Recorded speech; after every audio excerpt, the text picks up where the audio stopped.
और जो हमारी टेक्नोलॉजी है जो आज की डेट में किसी के पास उपलब्ध नहीं है, वो हम किसानों तक, भारत के किसानों तक पहुंच पाएंगे। तो इस उद्देश्य से 2008 में अपनी कंपनी ने काम चालू किया भारत में। और ये कंपनी या जापान की कोई भी कंपनी या जापान पूरे विश्व में जाना जाता है अपनी टेक्नोलॉजी के लिए, अपनी क्वालिटी के लिए और अपनी किफायती के लिए है। तो जापानीज कंपनियों का उद्देश्य सिर्फ बेचना नहीं होता है, ठीक है, वो अपना सामान को इस तरीके से बनाते हैं कि उसमें अच्छी से अच्छी टेक्नोलॉजी हो, अच्छी से अच्छी क्वालिटी हो, और ये दोनों की वजह से वो प्रोडक्ट जो भी उसका उपभोक्ता है उसके लिए वो सबसे ज्यादा किफायती हो। तो जापान की कोई भी बनावट की चीज लेते समय आपको महंगी लगेगी, लेकिन जब आप उसका इस्तेमाल करोगे, बराबर, तो वो लंबे रन में, मतलब जब आप उसका 5 साल इस्तेमाल करोगे, 10 साल इस्तेमाल करोगे, 15 साल इस्तेमाल करोगे, तो आपको पता भी नहीं चलेगा कि ये प्रोडक्ट आपके लिए कितने बचत कर गया, क्योंकि उसमें वो टेक्नोलॉजी है। फॉर एग्जाम्पल मैं अगर बात करूं आपको, तो मारुति भी है, टोयोटा भी है और होंडा भी है।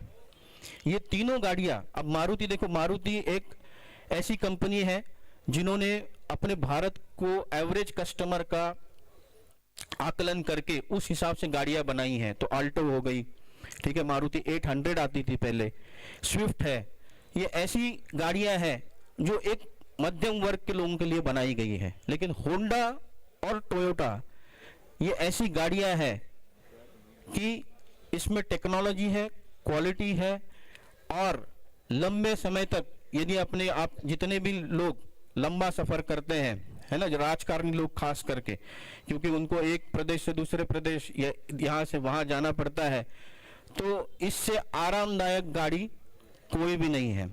तो टोयोटा के भक्त ऐसे हैं जिन्होंने टोयोटा चलाई है, वो दूसरी गाड़ी भी लेते वक्त टोयोटा ही लेंगे, क्योंकि उनको वो माइलेज भी मिलता है उस गाड़ी से, और सबसे इंपॉर्टेंट कि भाई गाड़ी 4 व्हीलर वाहन इसलिए लिया जाता है कि उसमें ज्यादा से ज्यादा आराम मिले। आल्टो से अगर आदमी 250 किलोमीटर जाएगा तो उसकी कमर में दर्द होगा, पीठ में दर्द होगा, कंधे में दर्द होगा, लेकिन वही 250 किलोमीटर अगर टोयोटा से जाएगा तो उसको पता भी नहीं चलेगा कि हम सफर किया है। तो ये सारी चीजों पे जापानीज कंपनियां काम करती है, अपना दिल दिमाग लगाती है, उसकी वजह से थोड़े से प्रोडक्ट अपने को लगता है कि महंगे हैं, लेकिन हम जब लंबा उसका विचार करते हैं या लंबा समय पे उसका उपभोग करते हैं तो अपने को पता चलता है कि नहीं, इसमें कुछ है और ये अपने लिए बनी हुई सबसे किफायती चीज है, ठीक है। तो उसी पैरामीटर्स पे या उसी चीजों पे ट्रैक्टर की और एग्रीकल्चर में ये पहली कंपनी है जापानीज कंपनी ने जिसने अपना ट्रैक्टर अपने किसानों के लिए बनाया है। तो जैसा कि आपको विनोद जी ने भी बताया, प्रिंस जी ने भी बताया, तो हमारी इंजन की टेक्नोलॉजी वो आज की डेट में जितनी भी 16-17 कंपनियां हैं वो इंजन टेक्नोलॉजी किसी के पास मौजूद नहीं है। सबसे पहली बात कि अपना डायरेक्ट इंजेक्शन, मतलब जो फ्यूल का छिड़काव होता है, ईंधन का छिड़काव होता है, वो सेंटर में होता है, पिस्टन के सेंटर में होता है। बाकी ट्रैक्टरों में वो कोने में होता है, तो कोने से पूरा पिस्टन कवर होने में टाइम लगता है और डीजल भी ज्यादा लगता है। जब डीजल सेंटर में छिड़काव होता है तो सबसे कम डीजल के छिड़काव में ज्यादा से ज्यादा ताकत मिलती है। इसको ECDIS टेक्नोलॉजी कहते हैं, वो केवल और केवल कुबोटा ट्रैक्टर्स में उपलब्ध है। दूसरा, ये जो ट्रैक्टर आपके सामने खड़ा है 5502 4 व्हील, इस 4 व्हील ड्राइव ट्रैक्टर में ऐसा इंजन है जो किसी भी ट्रैक्टर कंपनी के पास नहीं है। इसमें 4 वॉल टेक्नोलॉजी है, एक पिस्टन पे 4 वॉल है।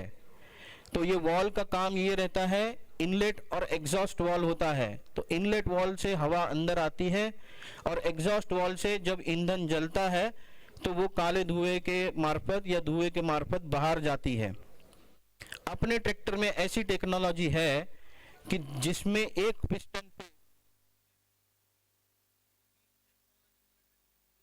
से कम डीजल के छिड़काव में ज्यादा से ज्यादा ताकत मिलती है। इसको ECDIS टेक्नोलॉजी कहते हैं। वो केवल और केवल कुबोटा ट्रैक्टर्स में उपलब्ध है। दूसरा, ये जो ट्रैक्टर आपके सामने खड़ा है 5502 फोर व्हील, इस फोर व्हील ड्राइव ट्रैक्टर में ऐसा इंजन है जो किसी भी ट्रैक्टर कंपनी के पास नहीं है। इसमें 4 वॉल टेक्नोलॉजी है, एक पिस्टन पे 4 वॉल है। तो ये वॉल का काम ये रहता है, इनलेट और एग्जॉस्ट वॉल होता है। तो इनलेट वॉल से हवा अंदर आती है और एग्जॉस्ट वॉल से जब ईंधन जलता है तो वो काले धुएं के मार्फत या धुएं के मार्फत बाहर जाती है। अपने ट्रैक्टर में ऐसी टेक्नोलॉजी है कि जिसमें एक पिस्टन पे कुछ जगह पे 2 व्हील ड्राइव से काम नहीं लिया जा पाता है। तो इस रेतीली जमीन में बहुत सारे राजस्थान के किसान अलग अलग जिले के अब 4 व्हील ड्राइव टेक्नोलॉजी अपना रहे हैं। और इस 4 व्हील ड्राइव टेक्नोलॉजी अपने कुबोटा ट्रैक्टर की खासियत